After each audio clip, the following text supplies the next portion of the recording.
The Golden Hour Birth Podcast, a podcast about real birth stories and creating connections through our shared experiences.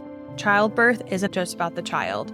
It's about the person who gave birth, their lives, their wisdom, and their empowerment. We're Liz And Natalie, the Golden Hour Birth Podcast, and we're here to laugh with you, cry with you, and hold space for you. Welcome to the Golden Hour Birth Podcast. I am your co-host, Liz. and I'm your co-host, Natalie. And tonight we're going to share our own mini episode and share our own journey of transitioning from 1 to 2 kids. Liz, how was your journey from going from Arthur to Vivian? I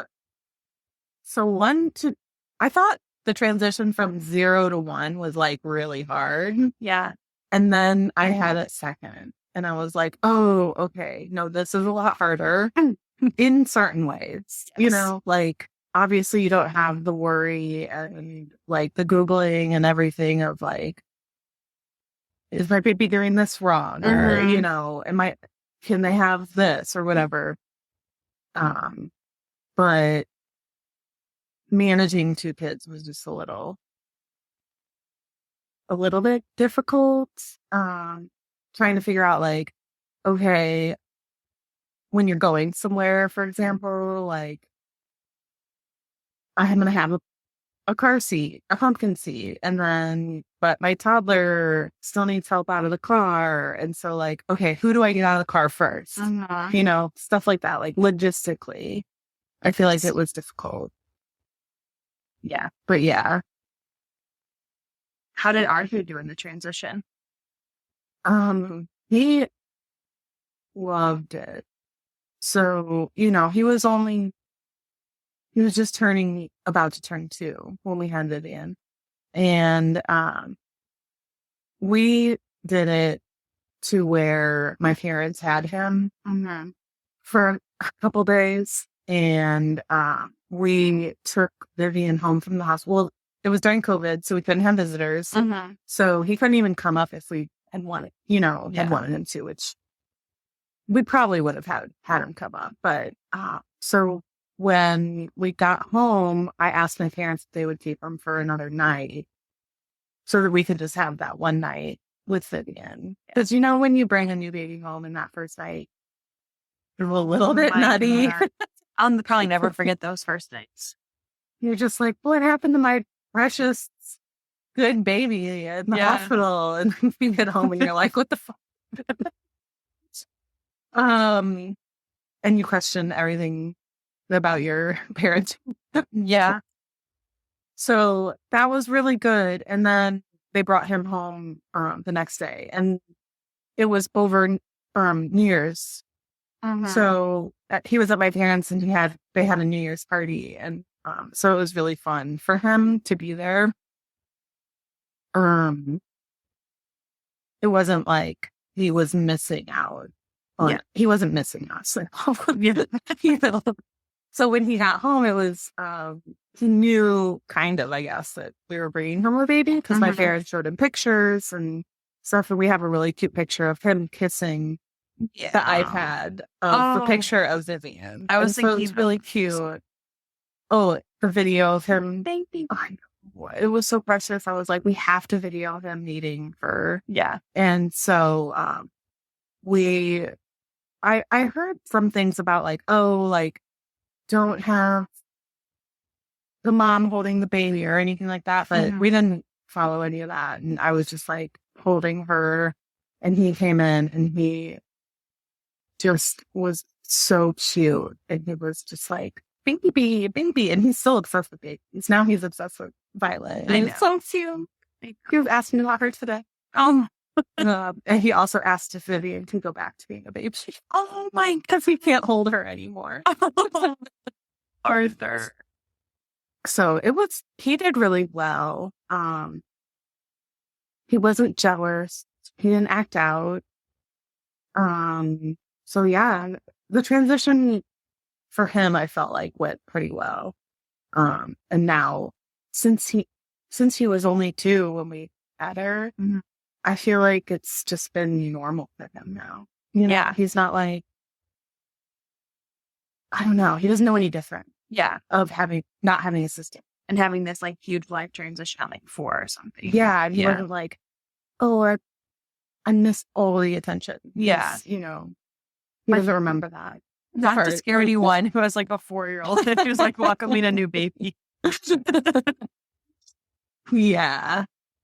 Yeah. This is just my experience. I don't really know what it would have been like. He might like if we had another baby now, obviously the transition would be different because he's like a different person now almost. But yeah. Yeah. I can't really think of anything more like significant. I'm sure I will as we go on. But Yeah. what about you? So I feel like our transition has gone really smooth. Minus like here and there hiccups. So I knew like going into this, like I wanted to be up with the baby because I wanted to like nurse. And I was like, Sam, you stay on Wesley's schedule. I can stay up with the baby and like, I'll just sleep, when you're at work, like, cause you have to go to work and I'll just be at home. Like, it's fine. I got this. And that was a good, like 3 or 4 months. And then she started doing bottles and she sucks at sleeping. And so now it's been like definitely a more tag team thing, but I don't know, like we made it through those first few months. With Wes, the transition, he has like been amazing. Like I was nervous for like these big feelings. The only thing that really came up was like he had like a full week of like waking up between like 1 and 3 a.m. And that was a weird part. But that surely dropped. Like, who knows if it was from the baby or something else. But he made it through. And then he's just been like so sweet with her, like always kissing her, always hugging her, folding her. It's so sweet. It's just like the sweetest soul. And I think I've gone through what you've gone through, like the logistics. Like if I have them both alone, I'm like, okay, how am I going to do this? Am I going to get Violet out? Am I going to take her car seat? Am I going to wear her and then get Wes out? I'm always thinking, but at the same time, I've just like gotten really good at it. Yeah. Once you do it, it gets so much easier. Exactly. Yeah. And I was nannying for 3 kids at one point. Oh my God. And I wanted to take them out. And so like I had practice of like taking 3 kids out and now I'm managing 2 kids. So. Yeah. Now that they're older, I have to think of like, if I'm by myself, I have to think of a playground that's like fenced in. Yeah. Things just get different. They really do get different. For 2. But you were talking about the schedule, and that reminded me of when we first had Vivian. It was nice. Jason was like on Arthur's schedule too, and he would take him to and from daycare like every day, and so that was just so nice to not have to think about that. Yeah, and luckily he had a good paternity leave. So that was really nice to have that and not have to worry about like getting your kid to daycare when you have a baby, like putting them in the car seat, taking them to daycare. It's I know. Like, I'm so thankful Sam was able to like make it on schedule and like could go into work later just to take Wes to daycare. And I'm so thankful we had daycare. Yeah. So like I don't done it. I'm so thankful for daycare. When we do go out, like as a whole family with all 4 of us, usually it's just like now an onset thing that like I get Violet, gets Wes. And probably because I wear her so much, I never wore Wes. Very rarely.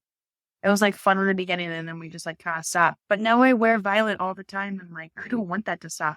And it's just easier because we already have one running around. So it's just easier to not think about that and like have hands free. Yeah. Yeah. Baby wearing is huge for second baby. Yes. I think I wore a lot also. I have a lot of pictures of her in the carrier. Plus at like the park or hiking or whatever. So baby wearing yeah, for just sure. her little hard popping out. I know. I love Her little mohawk. I followed the Big Little Feelings of like let don't let the baby meet the baby, don't let the toddler meet the baby like in your arms, like in like a neutral area. And so I made sure that Violet was like on the hospital bed because Wes could come up at that time. We had meet her alone. He lost interest really fast because my dad and my sister were there, and so he was like, "Papa, come do this with me." So, but it was really, really sweet. Like I had them both give each other a gift. Oh, even though it was very small. Yeah. And just something. But that's like I was following Big Little Feelings, and who knows? I could have probably had him meet her in my arms, but oh well. Yeah. Who knows? Some things work and some things don't. Yeah. It's different for every family. Yeah. Yeah, I've heard things like having a special like toy basket for the toddler when you're like nursing or feeding the baby, so that you're not like always like, oh, I can't play with you right now because I have to be baby. But it's more like, oh, you get these special toys while I'm busy doing this. And then I think I've heard things like the language that not blaming the baby. Like when you can't do things, but saying something instead of like, oh, well, my hands are full right now, but I'll help you in a minute. Yes. Never blame. Like, oh, we can't go to the fridge right now, but we can go when she wakes up. Or, do this.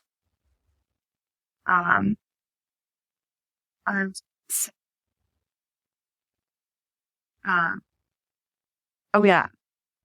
I felt a lot of anxiety if like Sam had something like during like the night, like sometimes you were doing soccer. And so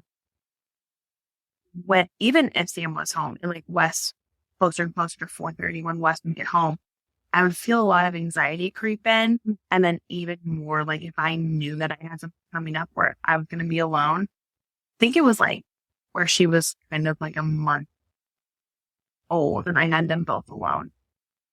Yeah, lots of anxiety crept in. But then each time I did it, I was just like, oh, I'm so capable of this. Like they're my babies and like this is what I do and like it's not different. Now I have no anxiety when I have them both alone. More just like I'm gonna make sure I just make it through. Yeah. I'm not gonna, have to like outdo myself. Yeah. Yeah. Yeah. I've had to give up a lot of like I guess I would say perfectionist tendencies, like wanting to always have the dishes done before, bedtime or, vacuuming every day or just like little things like that or cooking from scratch. Like, I know that does not happen at all anymore. I know. It's like maybe once a week. And now we're down to where like if they have a protein, a carb, and a fruit or vegetable for dinner, like we're succeeding. Like I like that. Dinner time has changed a lot, and bedtime has changed a lot too. We were talking the other day about how with Arthur we would sit in his rocking chair with him in our lap and read books, and it was always both of us. And bedtime was just like very calm, and now it's like just chaos. And we have to split up. And Vivian like will not even let us read books anymore before she starts like flipping out and like not wanting to go to bed. So we're like, okay, well, I guess I'm not going to read books to you then. Like she will not just like sit in bed while we read her books. Like it's very different now. And they're just two different kids. Yeah. Arthur still loves reading books and Vivian loves reading books. Not at bedtime. That's so funny. Yeah. And then the big difference with the kids that's funny that we notice is that Vivian does not like being alone. And I wonder if that's just because she never had to play alone. She always had Arthur alongside of her. So it's kind of difficult. When Arthur doesn't want to play with her or whatever, she's not good at playing by herself. And Arthur is a lot. I'm so intrigued to see how Violet ends up. Like if she's like that, because usually I'll end up setting her down where like Wes is. Like if he's playing with cars, I'll just like, here you go. Like you play with cars. Yeah. It's going to be interesting to see what kind of girl she is. But from what I see, she's got a lot to say. Yeah. She's not going to let me out easy. She's got to give me a heart. Yeah, those second kids. Yeah. And girl. They keep on with those. Yeah. So it's funny because Vivian literally played with all of Arthur's toys. Like we didn't really buy her any new toys until she like started telling us what she wanted. And it's like dolls and pink things and rainbows and princesses. And I'm like, where did this come from? I never really thought like we never put like these gender norms on either of them. Mm-hmm. We've had a lot of like just neutral toys and stuff. And it's just so surprising to me. That's just so girly. Wes loves cars. Yeah. He will, this is kind of weird and kind of dirty, but when like we like go on walks now, he'll stop and kiss cars. Like car, black car, white car, red car, and then he'll stop, touch them, and kiss them. And like, I don't know where that came from. I don't know why he likes cars so much. Yeah, so weird. And dinosaurs. Oh, very, I guess you would say like boy things. Yeah. Yeah. I know some things that Vivian likes. She likes dinosaurs. She likes trains.